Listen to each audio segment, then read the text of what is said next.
Selamat pagi, salam semangat anak-anak. Hari ini kita lanjutkan video pembelajaran tentang pelajaran bahasa Indonesia. Kita lanjutkan dari video sebelumnya.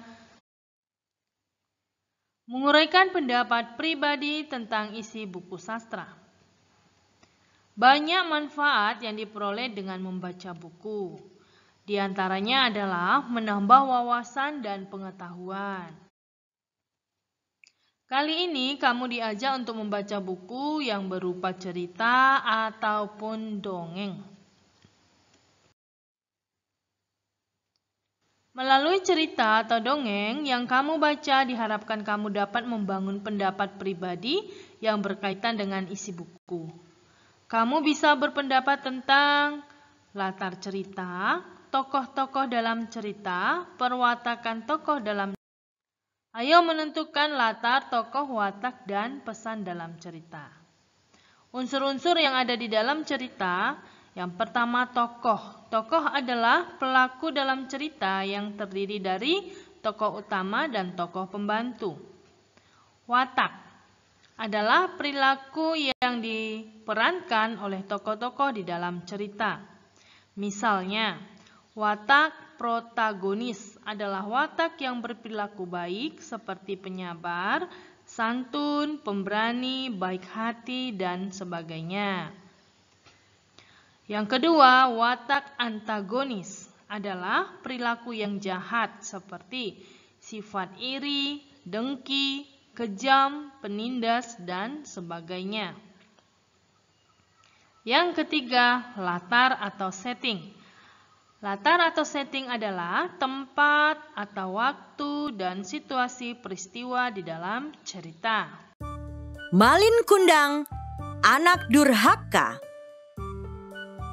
Pada suatu hari, hiduplah seorang anak yang sangat berbakti terhadap ibunya. Dia bernama Malin Kundang. Malin hanya memiliki seorang ibu karena ayahnya telah lama pergi berlayar dan tidak kembali. Malin memiliki cita-cita yang sangat kuat untuk berlayar seperti ayahnya. Karena Malin sangat ingin memiliki uang yang nantinya bisa diberikan kepada ibunya. Sehingga ibunya tidak perlu bekerja bersusah payah untuk menghidupi Malin. Lalu setelah Malin beranjak dewasa, dia mulai sering pergi ke pelabuhan untuk menjadi kuli angkut setiap kapal-kapal yang singgah. Karena Malin sangat rajin dan tangkas, seorang kapten kapal menawarkan pekerjaan kepada Malin untuk merantau mengarungi samudra luas. Tentu saja Malin sangat gembira mendengar tawaran itu. Dalam pikirannya dia akan mengumpulkan uang sedikit demi sedikit untuk membahagiakan ibunya. Malin langsung berlari menuju pulang untuk memberitahu kabar gembira itu. Dengan berat hati, ibu Malin memberikan izin kepada Malin untuk merantau. Ibunya berpesan, "Hati-hatilah nak di tanah rantau." Malin pun menjawab, "Jangan khawatir Bu, aku akan mencari uang yang banyak untuk aku berikan kepada ibu. Malin akan menjadi orang kaya dan ibu tidak perlu susah lagi." Malin pun pergi berpamitan dengan air mata ibunya yang berlinang. Sejak kepergian Malin merantau, ibunya selalu menunggu di pinggir pantai dan berlari menghampiri setiap kapal yang sandar di pelabuhan. Tapi bertahun-tahun lamanya tidak pernah ada kapal datang membawa Malin.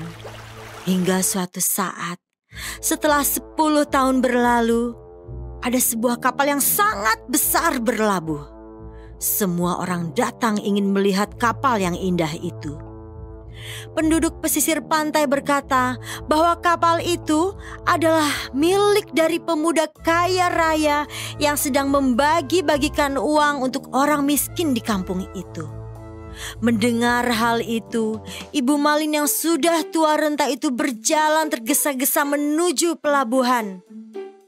Betapa terkejutnya Ketika Ibu Malin Kundang melihat sepasang suami istri yang sedang membagi-bagikan uang itu, ternyata itu adalah anak laki-lakinya, yaitu Malin Kundang. Ibunya sangat yakin karena Malin Kundang memiliki tanda lahir di tangannya.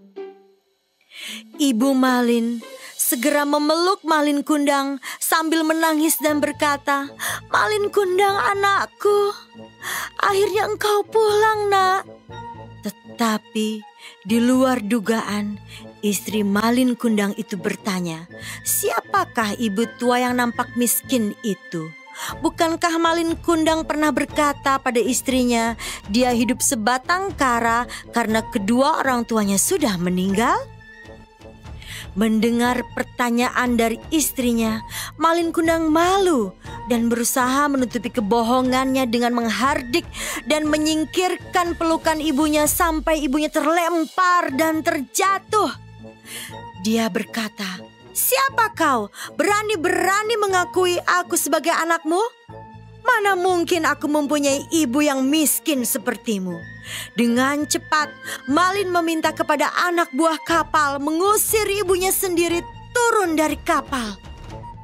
Menerima perlakuan yang teramat kasar dari anaknya, Ibu Malin Kundang sangat marah dan sakit hatinya.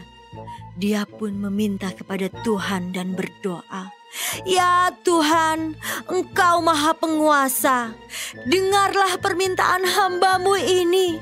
Seandainya dia bukan Malin Kundang anakku, maka berikanlah dia keselamatan, kebahagiaan, dan umur yang panjang. Tapi seandainya dia adalah benar-benar Malin Kundang anakku, maka aku kutuk dia menjadi batu."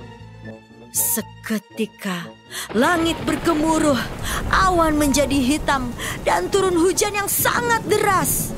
Datanglah badai yang menerjang kapal Malin Kundang. Saat itu tiba-tiba Malin merasa bersalah. Dia teringat akan perlakuannya terhadap ibunya. Tapi maaf, sudah terlambat. Kapal itu tenggelam karena badai yang sangat hebat. Dan konon Malin Kundang berubah menjadi sebuah batu karena berani dan durhaka pada ibunya.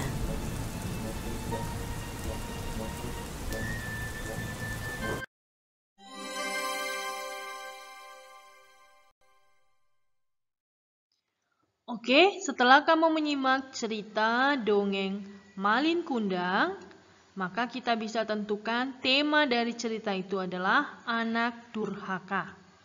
Tokohnya ada Malin, Ibu Malin, dan istrinya. Watak setiap tokohnya, watak Malin pada awalnya memiliki watak yang patuh kepada orang tua, suka menolong, dan sangat menyayangi orang tua. Kemudian berubah menjadi anak yang angkuh dan durhaka. Ibu Malin wataknya tabah dan sabar. Istri Malin memiliki watak angkuh dan sombong. Setting atau latar. Cerita Malin Kundang ini di pantai air manis di Kota Padang, Sumatera Barat. Nah, sekarang giliran kamu. Kamu baca cerita Guru dari Kampung Air berikut, ada di buku kamu halaman 79 sampai 81. Anak-anak baca dengan seksama dan pahami isi ceritanya. Jika kamu tidak bisa baca 1 kali paham, baca 2 sampai 3 kali. Oke? Sampai kamu benar-benar paham isi dari cerita tersebut. Kemudian anak-anak tentukan apa itu unsurnya, apa latarnya, apa tokoh dan pesan dari cerita Guru dari Kampung Air. Setelah kamu membaca cerita Guru dari Kampung Air, kamu diharapkan bisa menentukan tokoh, latar, watak, dan pesan dari cerita yang kamu baca tadi, yaitu Guru dari Kampung Air. Ya, jadi setelah kamu baca itu, kamu tentukan dulu tokoh, latar, watak, dan pesannya. Oke? Oke, baik anak-anak. Setelah kamu selesai menentukan watak, tokoh, latar, dan pesan dari cerita Guru dari Kampung Air, sekarang anak-anak jawab pertanyaan nomor 1 sampai nomor 10 ada di halaman 81. Jawab pertanyaan-pertanyaan berikut berdasarkan cerita Guru dari Kampung Air tersebut. Oke, kamu kerjakan ini di buku latihan bahasa Indonesia kamu. Terima kasih anak-anak, semoga video pembelajaran ini membantu kamu memahami unsur-unsur apa saja yang ada dalam cerita atau dongeng dan apa manfaatnya membaca buku dengan sangat baik. Oke, terima kasih, selamat mengerjakan tugas, selamat belajar. Salam semangat.